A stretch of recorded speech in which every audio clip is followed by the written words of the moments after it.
Welcome to This Explainer. Okay, if you have ever watched your absolute favorite book get turned into a TV show and felt, well, completely torn about it, you are definitely not alone. Today, we're breaking down how Prime Video's adaptation of Elle Kennedy's Off Campus walked the very fine line between satisfying book purists and hooking brand new television fans. It's an absolutely fascinating case study on how taking a story from the page to the screen requires some serious creative juggling. Because adapting a massive, beloved book series, it's kind of like walking a tightrope. And the wildly polarized fan reaction to this new Prime Video series just proves that the journey from the page to the screen is literally never simple. We're looking at a scenario where a wildly popular book franchise meets the intense demands of modern television, which leaves us all wondering, can a TV adaptation ever truly satisfy diehard book fans? Well, let's find out. So here's our roadmap for today. We're going to cover Welcome to Briar Rue, the adaptation strategy, what book fans hated, the changes fans loved, the critical consensus, and finally, Season 2 and beyond. Section 1. Welcome to Briar U, defining the phenomenon. All right, before we even touch the screen adaptation, we really have to understand the source material that kicked off this whole frenzy back in 2014. Author Elle Kennedy tapped right into the emerging new adult genre. She captured readers who were super nostalgic for college firsts, found families, and just intense emotional arcs.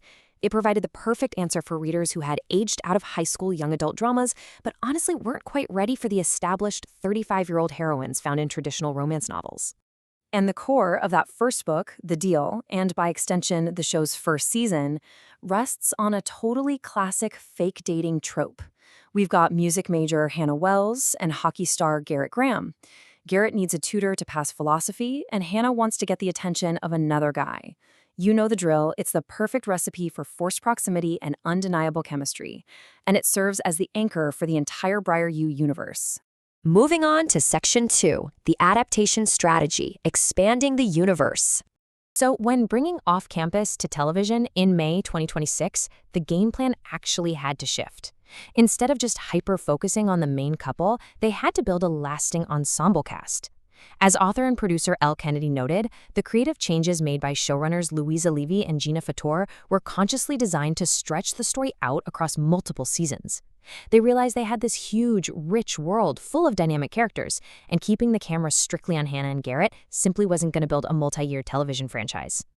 And this really hits the nail on the head when it comes to the difference between these two mediums. In the books, you wrap up a couple's story pretty quickly to sustain a 300-page romance arc. But television, TV demands longevity. It requires side characters like Logan, Dean, and Tucker to step into the spotlight much earlier on. Television absolutely needs intersecting plot lines, shifting loyalties, and ensemble growth to keep us tuning in week after week. Which brings us to Section 3. What book fans hated, the Reddit backlash. Well, that ensemble approach and modernization strategy, it immediately set off a massive backlash from diehard book readers. Fans were quick to point out a pretty drastic shift in characterization, particularly noting that Book Garrett's cocky, witty persona got swapped out for a much more serious and tortured version of the character. On screen, he's heavily conflicted about his hockey career and his abusive father. A lot of readers felt robbed of the funny, charismatic book boyfriend they'd originally fallen in love with, feeling the show made him altogether way too miserable. If you take a look at the debates raging on Reddit, book purists really mourned the loss of that sarcastic banter. They started calling the new Hannah a Sally Sunshiner rather than the pragmatic, strong-willed character from the text. They also heavily criticized the sanitized plot points and the added CW-style drama surrounding Garrett's hockey career. But the biggest offense? Oh, definitely the rushed breakup scene that totally stripped away the emotional devastation and yearning present in the original story. Honestly, the sheer frustration over that sanitized plot was captured perfectly by one very dramatic fan who wrote, "The adaptation team will be hearing from my lawyer, my Goodreads account." I mean, when fans read a romance, they want to feel the high stakes and the deep, gut-wrenching grief of a third-act breakup. And they felt the show just completely sped right past it, with Garrett seemingly folding in 0.2 seconds rather than actually fighting for the relationship. All right, Section 4, the changes fans loved. Modernizing Briar U. Now, it wasn't all negative, for sure. Yes, purists definitely missed the deep emotional angst and the banter, but the television format actually gave the show a chance to successfully update the source material for a modern audience. Viewers praised the show for ditching the outdated toxic masculinity and objectification present in the 2014 books, creating a cast that's just much more palatable. For example, changing Garrett's controlling hands-off rule to just a simple campus rumor made his character way less possessive. Plus, the addition of Jules, Logan's non-binary sibling, brought a really fresh, modern dynamic to the ensemble. Fans were also quick to praise some genuinely smart narrative shifts.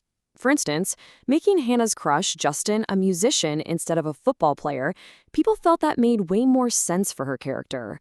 It grounded her motivations and gave her a much more logical reason to be drawn to him, showing that the writers were really thinking critically about character alignment.